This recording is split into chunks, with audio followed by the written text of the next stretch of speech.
What's up guys, it's Ed from TechSource, and today we are reviewing the iPhone 7 and 7 Plus. Both of these phones are similar with some differences. The iPhone 7 has a 1334 by 750 resolution, 4.7-inch display, while the iPhone 7 Plus has a 1080p 5.5-inch screen. The iPhone 7 has 2 gigs of RAM, whereas the iPhone 7 Plus has 3 gigs. The 7 has a 1960 mAh battery, and the 7 Plus packs a 2900 mAh battery, and the faster A10 Fusion chip is the same on each phone. Both phones do have a front-facing HD camera capable of taking 7-megapixel photos and recording 1080p video. They also pack a 12-megapixel rear camera with optical image stabilization that can shoot 4K video.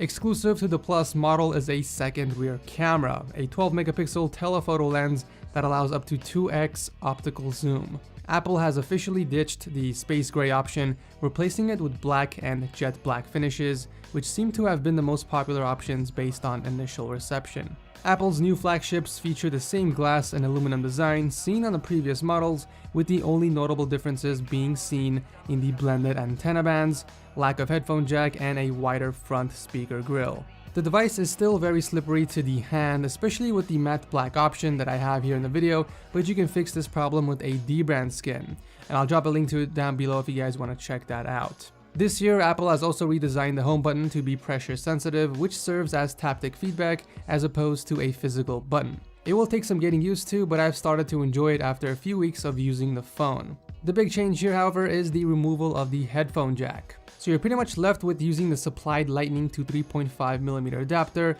or wireless audio options. The iPhone 7 and 7 Plus are now IP67 waterproofing rated, which has been a long time coming. As long as the submersion is no deeper than 1 meter and stays below 30 minutes, you shouldn't have to worry.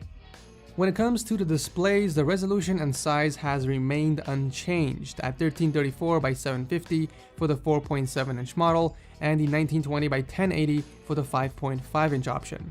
Viewing angles are tremendous as always. Slight but welcoming improvements have been made with the wider color gamut and overall brightness of the display being increased by 25%. The color representation is quite accurate, but if you're looking for something with an absolute amount of pop, you might want to look elsewhere to a phone that uses an AMOLED display instead.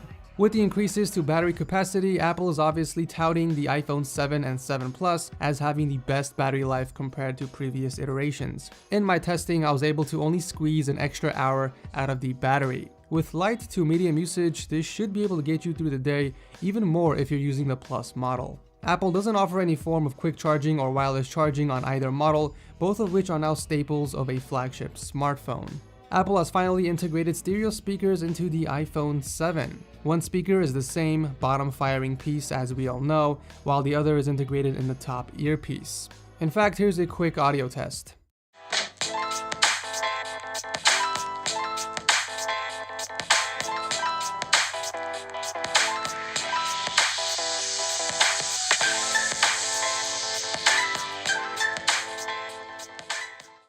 The iPhone has always been known to have a great camera, and this year is no different. Both models feature a 12-megapixel unit with a wider f1.8 aperture.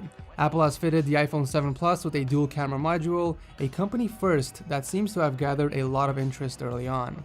The wide-angle lens is the same as on the iPhone 7, utilizing a focal length of 28mm. The second camera is a telephoto lens with a smaller aperture of f2.8, providing more reach at a 56mm focal length. Each phone can also shoot 4K video at up to 30 FPS, and also optical image stabilization has finally trickled its way down to the smaller model as well. Focusing has also been improved, but it's still not the fastest. The front camera is now at 7 megapixels and can capture 1080p video. The field of view is still relatively narrow compared to the Galaxy S7, so group selfies will require a bit more work. Let's go and take a closer look at some samples. Photos and videos are as you would expect from an iPhone, bright, colorful, and sharp. Dynamic range has also been increased, preserving some more details in the highlights. When shooting in low light scenarios, the iPhone 7 preserves detail a bit sharper, particularly in the shadows. And by the way, you guys can see a full camera comparison linked below. The iPhone 7 and 7 Plus come pre-installed with iOS 10, and when compared with the new A10 Fusion chip, these phones are very snappy as expected. iOS 10 has brought forward notable changes in the messaging app and the notification center, along with refinements in the overall experience and user interface when utilizing the phone.